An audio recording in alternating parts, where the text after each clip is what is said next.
G'day everyone, it's James Davis from the Paxode Academy again, and this time I've got Dean from Rec for Tech. How you doing, mate? Yeah, I'm good, buddy. Thanks for having me on. Where are you located in this wide world of ours?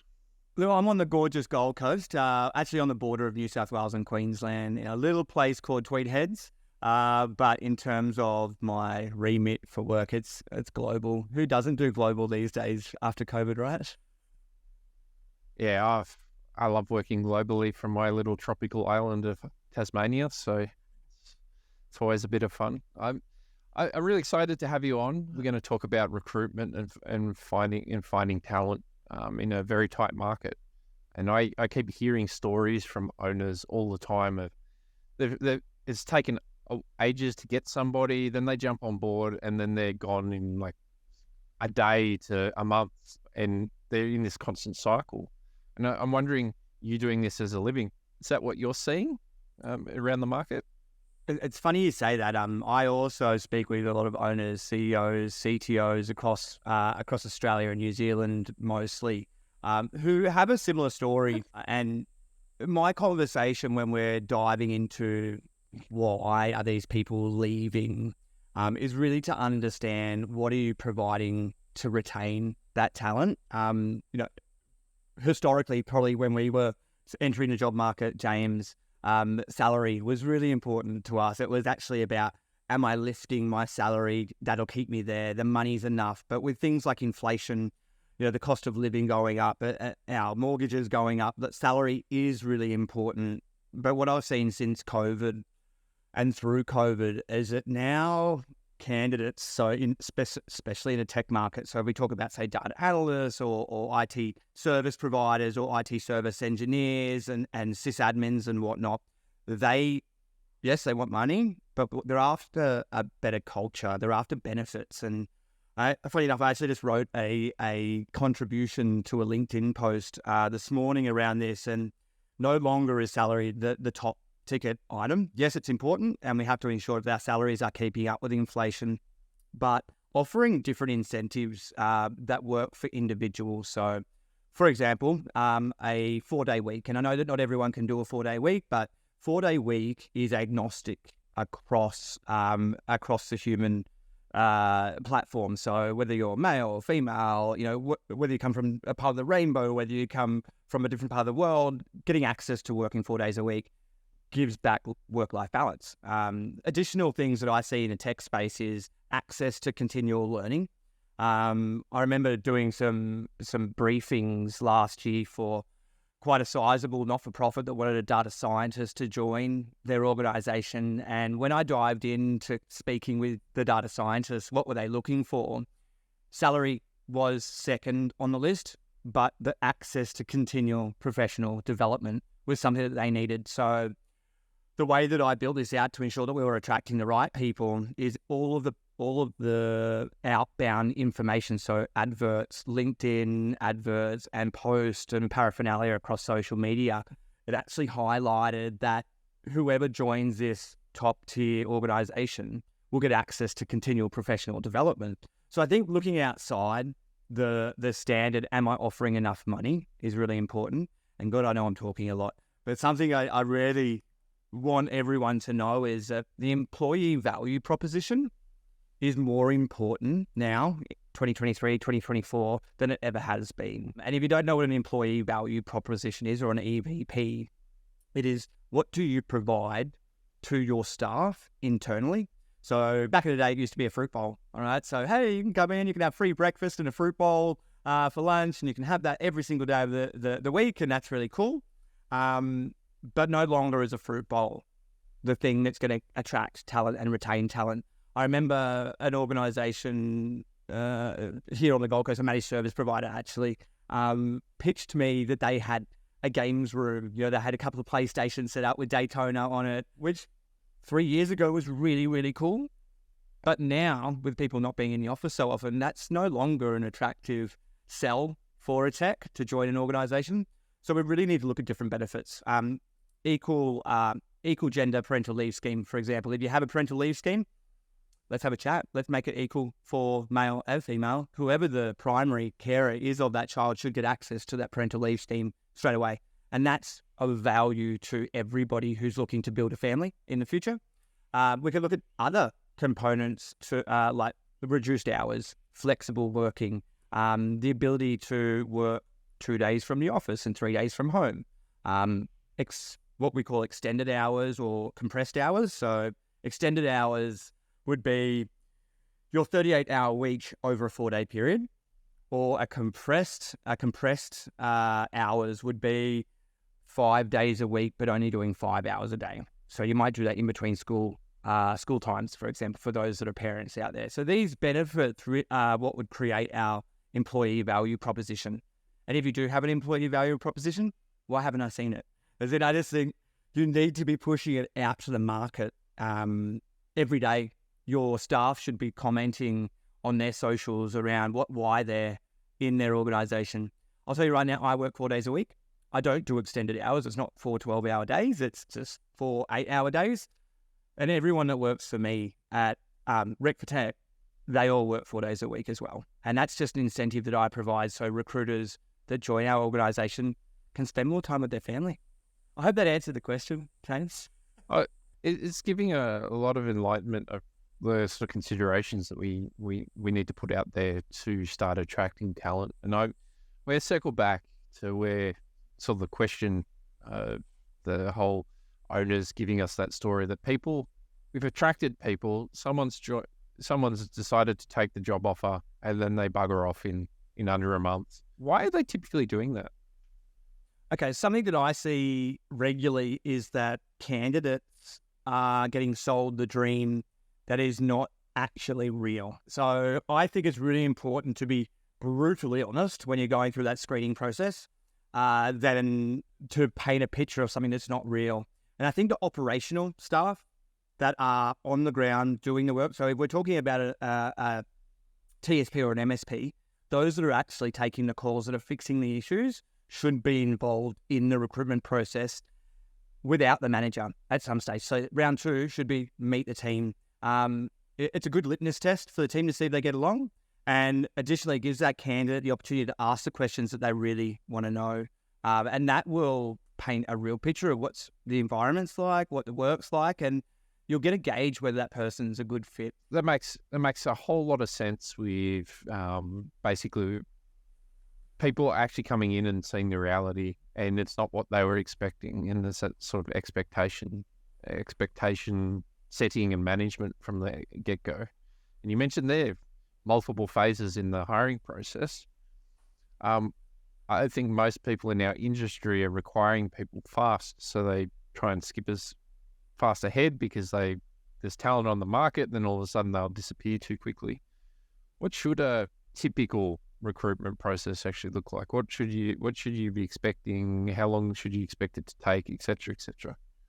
It's actually a really great question, James, because this is almost like we're going to demystify the talent acquisition process or the recruitment process. It shouldn't be convoluted, is my first tip. So we shouldn't be convoluting the process, but we need to plan the process in advance. And I understand that we want to get candidates from the market into our doors really quickly because at the moment there's a lack of talent and there's a really high need for these skills to be servicing these clients or internal teams.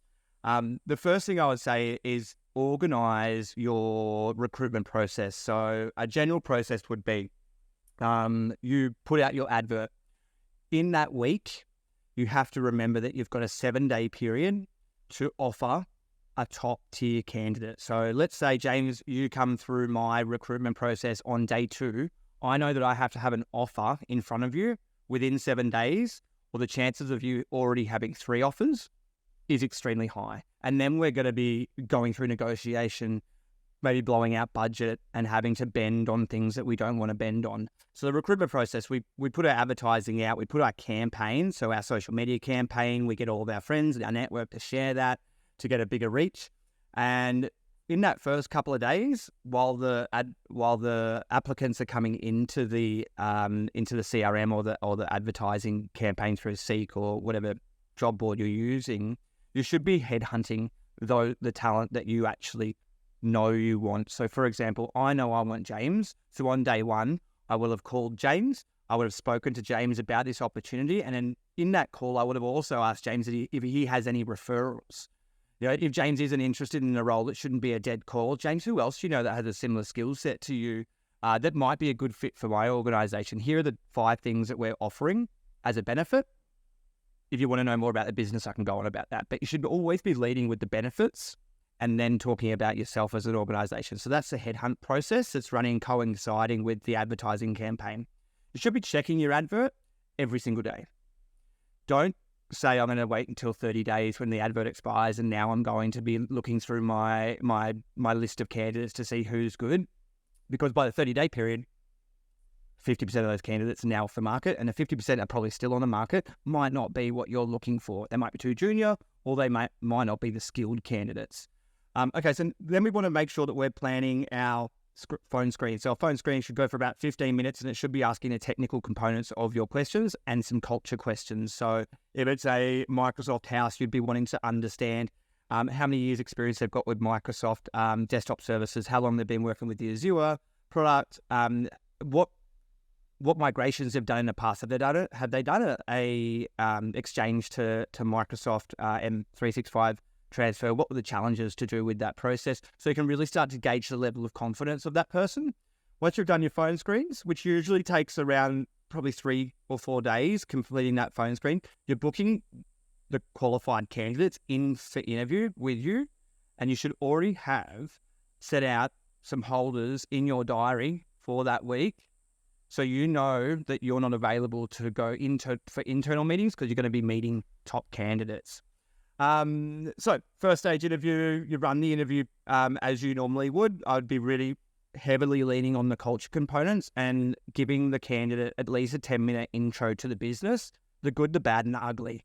If you're not talking about the ugly, you're not going to retain the candidate. You have to be honest because no one wants to get, like you said, James, one day into the process, one day into employment, and that candidate say, look, it's actually not what I thought I was walking into. You want them to come in with their eyes wide open. So in that week that you're doing your interviews, start booking 3 or 4 slots in the following week for your second round interviews with your other staff members. Get that litmus test, get the staff members to come in. The direct manager should be involved in the first round interview, and then colleagues in the second round interview. Now, if you would like HR to be involved, make that the final interview. Make that a culture-based interview where it's just a really casual conversation. Could be done over a coffee for 15 minutes to check that they are going to match our culture within the organisation. It's okay to have 3 rounds of interview. If you're working with us, we will have done the phone screen. We would have done the first round interview. So we would be sending a technical brief on why that candidate is a good match technically and a culture match for the organisation. And then it's over to yourselves to then complete second and potentially a third round interview for that candidate.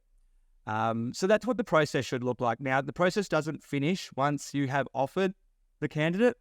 You've got a 4-week notice period that you need to remain engaged with said candidate or candidates. Engagement means first week, you give them a call and say, I'm so pleased that you're going to be joining us in 4 weeks. I just want to check in. How did the resignation go? Are you feeling okay? Are you feeling comfortable? What can we do, to support you over the next couple of weeks? At the end of that week, send a text message. Super excited. Maybe get somebody else to send a message the following week or give a call the following week. Just want to see if you have any questions about the organisation. I'm Sally. I work on the help desk as well. You'll be working with me. Don't worry, I'll support you through your first couple of weeks. So you want that engagement to be continuing all the way through the notice period. And then the last day of work for that person will be highly emotional when they are leaving an organisation. You want to send a quick text message, put it in your diary and say, send Dean a text message to say, good luck on your last day. We look forward to having you. Those little touch points will ensure that you've got a highly engaged employee walking into your door on the next Monday. But that would be my top tips. HR can stay in contact for that first week in their job. So HR just call in, hey, want to check first day went well. At the end of the week, want to check your first week went well. That will again show that you as an organisation care about your employee. It's a very thorough process, and it's what I got out of it for me was it's an experience as for that employee. We're setting up that new experience, people don't actually like change, even though they're changing jobs. Most people don't actually want to change their jobs that often. Oh, It's a big James, thing. techs are so change adverse and risk averse. Like, if we're talking about techs and devs, like we really don't want to have to do something that's uncomfortable. So the fact that an organization is actively trying to support us to be more comfortable already shows us the spots of the leopard. They're a good business. They care. They are staff-centric or, centered around their people, and they really do want me to have a good experience, like you just said. It just changes the whole tone of the process. And what I'm curious about, we've gone through that process around recruiting someone. They're showing up first day on the Monday. Do we just dump them in the deep end and let them work their way out? What should that sort of onboarding process look like? Oh my God, that gives me anxiety just thinking about that. Look how red I've got. Holy cow. No, that would be extremely uncomfortable. One thing that I do is I match buddies. So internally in my organization, I'll have a buddy who will join said recruiter on their first day, and they will shadow them for the first 4 weeks. So they have someone that is not their manager, not a manager is not a buddy. It is a colleague at a similar level who would be a buddy, or someone from a different team that can give external advice, because it's more about process. What should I expect? The questions that you're going to have in that first week is, where's the toilet? Where do I have my lunch? Who should I sit with? Who should I steer clear of?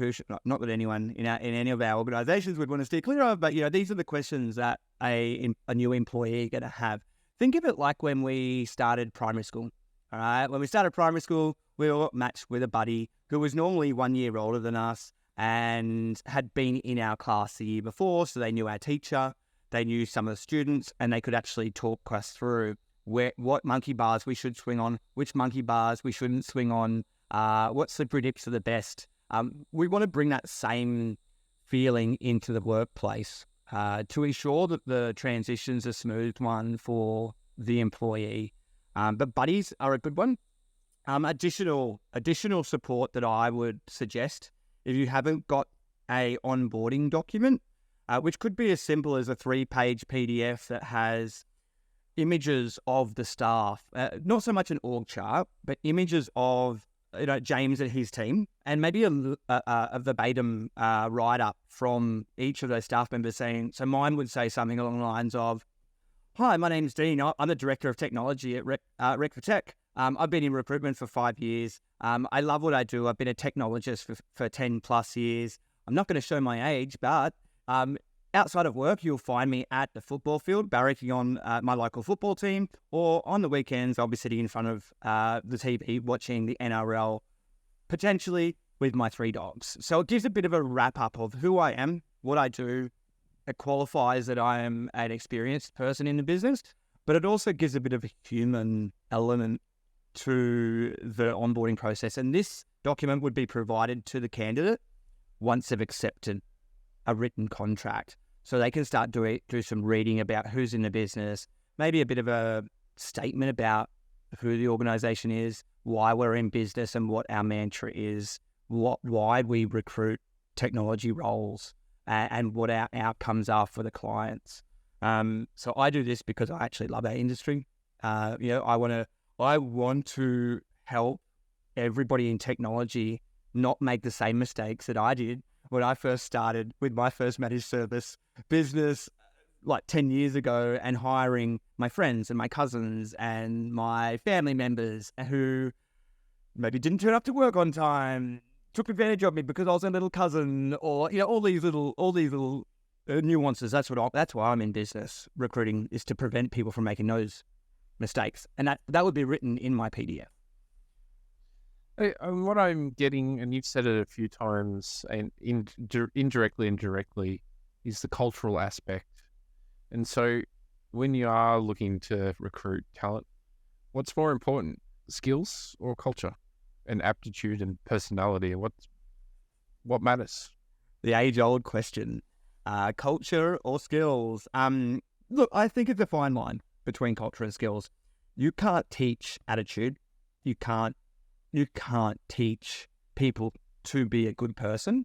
It's like you can lead a horse to water, but you can't make it drink. You can say we're a good company and we care about our clients and we're very outcome focused, but you can't teach someone that. So in your screening process, you'll remember when I spoke about screening, I said that there should be those technical questions, but there should be also cultural based questions, which are usually more open-ended questions around, how would you XXX? So how, if there was, if you happen to see a fight in the workplace, what would you do? And it's really gauging the empathy of someone, whether they're prepared to step in. We're not looking for someone that's not going to step in or someone that will step in. We're just looking for a really genuine response in those questions. And I can provide you with a list of questions that you can send out to anyone that's interested, James, that are really around profiling someone and understanding whether they are a good human. Like I have a policy, like only good humans need apply for any role that I am recruiting. If I know in the market that someone is not a good person, I am more than happy to tell that person that I'm not the right recruiter for them. And that goes for businesses as well. If I know that a business has poor culture and are not prepared to do anything about it, I'm happy to say, I'm not the right recruiter for you. Like I don't need to work with someone that I don't believe in. So my process is I will, for example, if I was screening PAX 8, I would be seeking to understand why you've stayed there for so long, James. I would be speaking to Nathan to understand what he really enjoys about the organisation and why he didn't leave after the first day. Because those things are more important to me than finding the right skills. If we can match the right culture, that's important. That'll retain someone. You want to get along with your staff members. You want to get along with your team. And you can teach skills. You know that, James, you do it every day. As in you can teach skills, but they have to have the aptitude and keenness to learn. Is there enough skills and experience in the industry to actually fill the jobs that are being looked for? Wow, that's a big one. Is there enough? Okay. In the global market, absolutely. One thing I notice a lot with our sort of APAC region, and if you've ever seen a podcast of mine, I talk about this all the time. Everyone's really scared of the visa. And I just don't think that anyone should be scared of the visa. As in, there's actually no issues if you can't find the skill here in Australia for a role that requires a highly skilled person. Speak to an agency, and not a recruitment agency. Speak to I can't remember the name of the agencies, but those that bring people into the country, a visa agency, showing my English. Speak to an agency and see what boxes you need to tick so you can get access to a skilled visa holder. So, for example, I know that you would need to have been to market once, maybe twice, to try a couple of different avenues. So you might have had to have engaged a recruiter previously.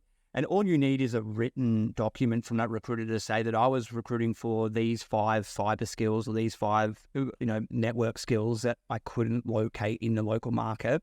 We would like to move to a visa holder, and then you can get access to sponsor a visa holder, or you might be lucky enough to get one of those skilled visa holders that are currently in the market who have until like 2027 available on their visa. That's no risk. If we're saying that's 4 years, the average life cycle of an employee is 3 years, so you get an extra year. So I just say, don't be closed off to those that have visas.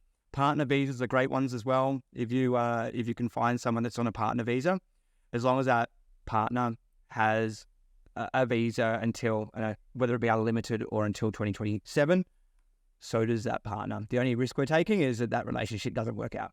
But that's, we all got to take risks. But definitely don't be scared of the visa. So yeah, sorry, James. Yes, there is enough skills in the market. We just maybe have to look a little bit outside the box. If you're trying to attract talent, skilled talent, rewind this podcast and go back to the EVP part of the conversation and start to look at what your EVP is so you could be an employer of choice. And what would you say you're wanting to do? Well, how do you make decisions around what your EVP actually is? Like you mentioned, a whole bunch of different benefits, and there's a whole lot of different options. How do you actually make the decision of what's right for your business? Look internally. Use the staff that you currently have, and create an environment that is, feedback centric, and ask your staff, what do you enjoy about what we do? What outcomes do you like? What don't you like? Like, you need to know what people are not enjoying. I can tell you right now, if you're an organization that's 5 days in the office, the first thing that people are going to say they don't like, shock horror, is being in the office 5 days a week. Because all their mates are working 3 days a week from the office and 2 days from home, and they've got the flexibility on a Monday and Friday to leave that little bit early and pick their kids up from school, or pop out to the beach for, a surf or whatever in their lunch break. These are the things that we need to be asking our staff. What do you like? What don't you like? If we could write a list of things, or benefits, sorry, not things. If we could write a list of benefits for getting the monetary value, what would be the top 5 list items that you would put down? Ask each of your staff members to write down what they would like to see as a benefit. You don't need to make decisions straight away.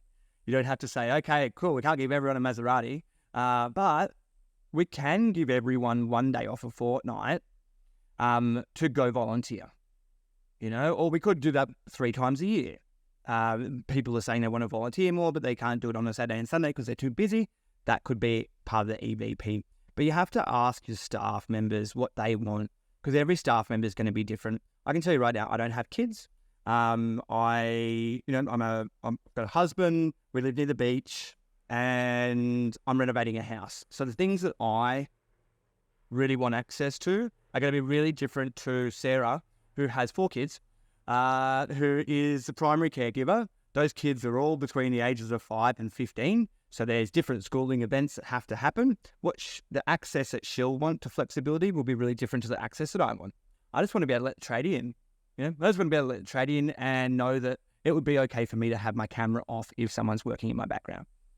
Really simple things. But Sarah might want to start work at 7 o'clock, finish at 8, then start again at 8:30 after she's done school drop-off. If you don't have that flexibility, this is the opportunity to have the conversation with your staff members to understand what they want. Yeah, and I guess they're like using that example. If the business can't give that flexibility in that recruitment process, you can be a lot more clear on that's not an option. These are the benefits that we provide, so that you can help the applicants actually make their own decisions and self-select out. With a lot more self-selection is transparency. really important. So just on what you're sorry to jump in there, James, but what you said around being open with not having a flexible arrangement is equally as important if you are an organisation that does have a flexible arrangement. In the top kind of 3 benefit points, or the points around the role when you are advertising a role, you might say, okay, senior system engineer, 150K plus super. Number 1 point, 150K plus super, permanent role, not contract. So that candidate is not guessing, is this just a 6-month contract or a permanent role? The second point should say 3 days in the office, 2 days WFH. All right. So again, it's there right in front of you, front and center. So the candidates are aware that they're going to be required to go to the office. If you have multiple office locations, have that as your third sort of point. Sydney, Melbourne, Brisbane office locations. Now, a candidate is only looking at, or someone who's in the job market is only looking at your advert for around about 17 to 20 seconds. They're scrolling on a phone. So when you do create your advert, make it user-friendly for a mobile. Make sure you do use the dev tools up in the top right-hand corner to check how this is going to look on a mobile. And if in the first swipe, your benefits are not there after the name of the role, change it. They don't need to know how amazing you are until they're engaged with the job, until they know they want the job. Then they want to know how amazing you are. Then they want to know what the organisation does. But the first thing that a candidate wants, like all of us, we're all a little bit selfish. We want to know what's in it for me first. And if what's in it for me isn't in the first swipe, that person's moving on to the next. They're swiping right. Is that Tinder? Swipe right? or swipe left. I can't remember. It's been a while. It's some very good wisdom there. And I think a lot of us, especially in the small business side, we don't do recruitment often enough. And a lot of us have had bad experiences with recruiters, whether it's our fault, whether it's the recruiter's fault. We just have bad experiences. So a lot of small businesses go and do it on their own, and they don't recruit enough. So they don't get in any kind of rhythm with what they're doing. And so what I'm curious about is, what should you expect from a high quality recruiter? What does the engagement sort of look like? What should people be asking when they are looking for recruiters? That sort of thing. Okay, that's phenomenal, actually, James. And you had painted the right picture there. I will quickly let you know I didn't come from recruitment. Okay, so I didn't wake up one morning when I was 18 and go, I'm going to go to university and do a HR degree and I'm going to be a recruiter because that's where I see myself in another 20 years. I fell into recruitment like a lot of recruiters, but I did come from technology. All right, so I was a gas turbine engineer initially. I was in the Defence Force for 8 years. Then I went into technology. I opened up my own managed service. Mechanical engineering versus technology. There's still an input, a process, and an output. It was an easy transition. Then I worked for a number of MSPs and then fell into recruitment. So my specialization as a recruiter is technology.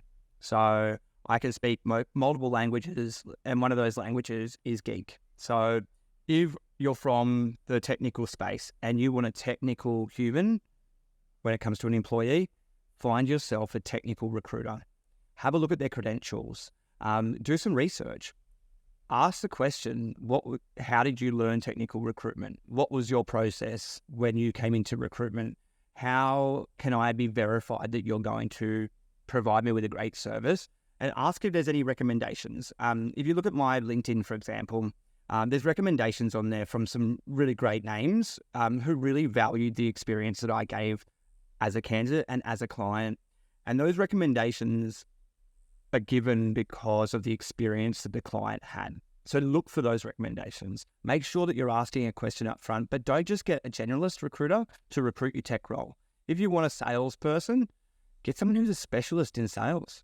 If you want a CFO, all right? If you want a CFO, go to a finance recruiter. You don't have to hold one relationship with one recruiter. I personally won't recruit a CFO. I cannot use an Excel balance sheet to save my life.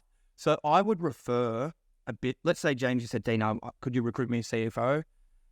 I would say, look, I'm not the right person. You want me to get your CTO or CIO? Absolutely. That's my network. That's who I know. You know, if I've held that position before, I can recruit it. But a CFO I wouldn't do. So look for a specialist. The engagement style really comes down to your appetite. For me, I will only engage on what we call a retained basis. So I get paid for milestones, which engages me so I can give all my time to Pax8 or to any other organization. And the reason I do this is because we are a small market. I don't want to be presenting candidates that any other recruiter has already presented, because then we're fighting for the market share, and that muddies the water. Candidates get a mixed message of who they're getting employed by, through who they should be calling, who they should be conversing with.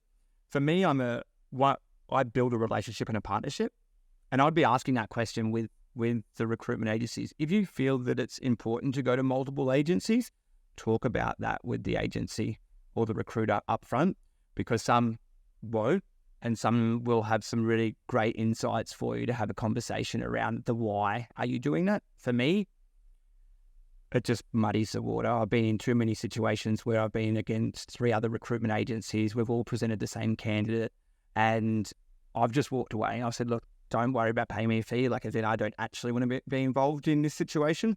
But if you want to recruit with me in the future, just come directly to me and we'll have a chat. Specialist would be my closing remarks on that. Look for a specialist. That's awesome advice. I think everyone gets sucked into the generalist, because it makes sense, right? Like if you're a small business, it is easier to have that one-stop shop, but it's a bit like our technology industry. we're becoming more specialized. We can't be a jack of all trades and master of none anymore. And if you want to get the good results, working with a specialist partner makes a whole lot more sense. No one's going to employ an AWS specialist for an Azure network, right? They might try. We might not get the right outcome, but if you are doing that, give me a call. I'd love to hear how it's going. I can feel your passion. We could talk about this all day. And we've only covered the surface level of all of this, and we've covered a whole bunch of components to the recruitment process. What do you want people to walk away from today? What do you want that major takeaway to be, and what should people go and do if they've listened to this and they're seeing all their holes? Where should they start? The first takeaway I'd say is make sure you plan your talent acquisition process or your recruitment process. Don't go in half-cocked. It's going to end up in disaster. I coach on this every day. And I give free advice all the time. So if you are thinking, I don't know what my plan should look like, I'm happy for you to reach out, and I am very comfortable to share my information with everybody because I think we can all win that way. If you are looking to engage with a recruiter, so it's second takeaway, make sure that you find a specialist within that space. So if it's tech sales, go to a tech recruiter. If it's technology administration or development, go to a tech recruiter. If it's a CFO, go to a finance recruiter. If it's finance admin, go to a finance person. Don't expect the same furthest from the one recruitment brand, and be happy to interview recruiters and actually have a conversation around what you want to achieve and see who's best aligned to your business. And the third takeaway is have fun with the process. Like, it's really exciting that you're growing your business and you're employing people, or you're replacing a role because someone's moved on to their next adventure. This should be an exciting time for every business when you're doing talent acquisition or recruitment. Have a bit of fun with it. Enjoy it, and don't look at it like it's a hindrance. This time that you invest up early will be paying dividends for years. And don't forget, if you haven't got an EVP, employee value proposition, start talking to your staff today and understand what they like and what they don't like about the organization. And if they could have 5 benefits, what would those 5 benefits be? And see what the common thread is between all your staff. Be cool. If you'd like me to support you with that, I've got some easy forms that I can send out to you as well that you can send out to your staff. So feel free to give me a tap on LinkedIn. Awesome. I hope everyone's learnt a whole lot from this session. I've found it fascinating what you just wrapped up there around, like, treat this as an enjoyable experience. I think as small business owners, a lot of the time we see recruitment as a burden, and it's taking us out of the day-to-day. So my advice too is, especially in small business, if you're not recruiting all the time, you still need to be looking at this and keeping those sort of practices up to date. Keep your EVP refreshed. Make sure you're looking at your recruitment process, you're looking at your onboarding process, and keep them alive. It's a bit like an incident response plan, because if we don't have one in the first place, when we need it is the worst time to try and build it. And if it's not live and you're alive and fluid, and we're not continually revisiting it and reviewing it, it's going to become static, and then we're going to be outdated, and then it's going to cause us more issues. So it doesn't take a whole lot of time to think about this and spend some time investing on it, but it will pay off when you need it. So it's been awesome to have you on, Dean. And no doubt we'll have you on again in the future. Thanks for all your wisdom today. No worries. Cheers.